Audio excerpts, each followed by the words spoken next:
और इसी बीच जयपुर से इस वक्त की बड़ी खबर है। अजमेर हाईवे भाकरोटा अग्निकांड मामला, भाकरोटा एसएचओ मनीष गुप्ता ने एफआईआर दर्ज की है। सिंधी कैंप एसएचओ मामले की अब जांच करेंगे। इस मामले को लेकर एसआईटी बनाने के निर्देश हैं। जयपुर पुलिस अधिकारियों ने एसआईटी बनाने के निर्देश जारी किए हैं। एडीसीपी वेस्ट के नेतृत्व में एसआईटी बनाने के निर्देश जारी हो गए हैं।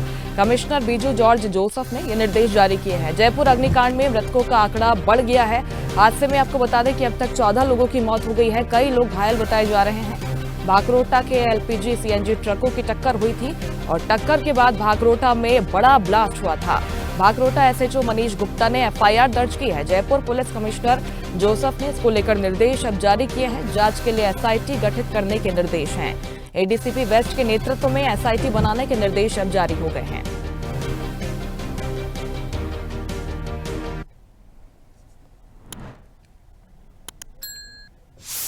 और इस खबर पर ज्यादा जानकारी के लिए सीधे रुख करते हैं। जयपुर से संवाददाता राहुल शर्मा हमारे साथ जुड़ गए हैं। राहुल, ये बहुत बड़ा हादसा हुआ और इसके बाद अब एसआईटी बनाने के निर्देश भी जारी हुए हैं। मौत का आंकड़ा भी जिस तरीके से बढ़ा, अब आगे जांच में तेजी आएगी कि किस वजह से यह हादसा हुआ। जी मुस्कान, बिल्कुल बताना चाहूंगा कि जिस तरह कल ये बड़ा हादसा हुआ है उसमें जो मौतों का आंकड़ा है वो निरंतर बढ़ रहा है। कल रात को 12 आंकड़ा था और सुबह अभी 4 बजे करीबन 14 जनों की डेथ हो गई है और एक कहने का मतलब बहुत बड़ी क्षति हुई है राजस्थान के लिए। वहीं मामले को लेके जो जयपुर कमिश्नर है जोसेफ, उन्होंने भी एसआईटी गठित करने के निर्देश दिए हैं और साथ में जो एफआईआर भी हुई है। तो कुल मिला के बहुत बड़ा हादसा हुआ है। पीएम मोदी ने और राष्ट्रपति मुर्मू सहित तमाम जो बड़े आला मंत्री हैं उन्होंने भी अपनी संवेदनाएं पीड़ित परिजनों को लिए व्यक्त दुख जताया है। और अभी लेटेस्ट अपडेट है कि अस्पतालों में जयपुरिया सहित जो बड़ा अस्पताल है एसएमएस, वहाँ पे इन जो घायलों को रखा है उनका इलाज उपचाराधीन है, उपचार चल रहा है। प्रेजेंटली अभी करीबन 14 की डेथ बताई जा रही है और ये जो आंकड़ा है ना ये अभी फिलहाल बढ़ने की है, क्योंकि अभी भी करीबन 15-16 अभी मेरी बात हुई दीपक महेश्वरी जो एसएमएस के सुप्रिटेंडेंट हैं और साथ में प्रिंसिपल भी हैं। तो जिस तरह 14-15 लोगों की जो हालत बताई जा रही है वो काफी झुलसे हुए हैं और उनका उपचार चल रहा है और कुछ भी अभी कहा नहीं जा सकता उन हालात को लेकर। तो ये जो आंकड़ा है ये बढ़ भी सकता है फिलहाल। मुस्कान, बिल्कुल, एसआईटी का गठन हुआ है तो हर बिंदु से एसआईटी अब मामले की जांच करने वाली है। जिस तरीके से जो बस इसके चपेट में आई थी, जो बस खाक हुई थी, उसका परमिट बताया जा रहा है कि काफी वक्त पहले से ही एक्सपायर हो चुका था। तो आरटीओ पर भी सवाल खड़े होते हैं राहुल। जी मुस्कान, कहीं न कहीं ये देखिए जिम्मेदारों की मिलीभगत भी है। कहीं न कहीं अगर जिम्मेदार पहले जाग गए होते तो इतना बड़ा हादसा रोका जा सकता था। इससे पहले भी 2-3 साल पहले भी जो यातायात जो अधीक्षक लगे हुए थे उन्होंने भी ये मांग उठाई थी कि इस कट को बंद किया जाए, क्योंकि पास में ही डीपीएस स्कूल है, बहुत बड़ा रिहायशी इलाका भी है और पेट्रोल पंप है, ढाबे हैं, रेस्टोरेंट है। तो ऐसी जगह पे कट बनाना उचित भी नहीं था। लेकिन कहीं ना कहीं जिम्मेदारों की जो मिलीभगत है वो भी सामने आ रही है, कई तरह की बातें हो रही हैं। लेकिन फिलहाल जो स्थिति है वो ये है कि अभी रात को करीबन शाम को जो रास्ता डाइवर्ट किया हुआ था, रास्ते को खोल दिया गया है और यातायात फिलहाल सुचारू रूप से चल रहा है।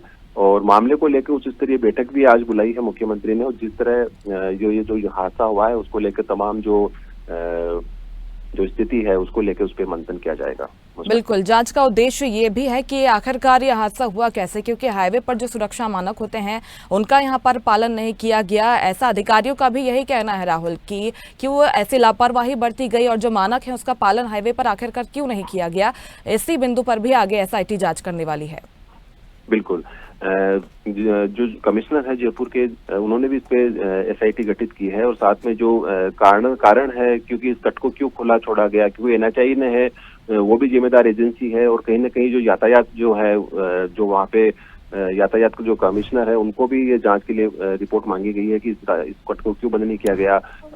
इतना जो रिहायशी इलाका है तो इस कट को खुला रखने का क्या ये तो कहीं ना कहीं कुछ जिम्मेदारों की मिलीभगत भी है कि कई लोग कह रहे हैं कि बंदी का खेल भी है, क्या है वो स्थिति बात का पता चलेगा। लेकिन फिलहाल जो स्थिति है वो ये है कि अभी फिलहाल 14 लोग इस हादसे में जान गंवा बैठे हैं और ये आंकड़ा फिलहाल रुकने का नाम नहीं ले रहा है और ये आंकड़े बढ़ेंगे फिलहाल, क्योंकि स्थिति ऐसी है कि कई निजी अस्पतालों में भी इनको रखा गया है तो उनसे भी अपडेट आ रही है। तो फिलहाल 14 जो अधिकारी जो पुष्टि हुई है वो 14 लोगों की जिसमें डेथ की हो चुकी है और बहुत बड़ी क्षति हुई है। एक देश में ये बहुत बड़ा एक मामला है। ऐसे अगर मामले रोके नहीं गए तो ये मान लीजिए कि आने वाले समय में ऐसी स्थितियां पुनरावृत्ति होगी।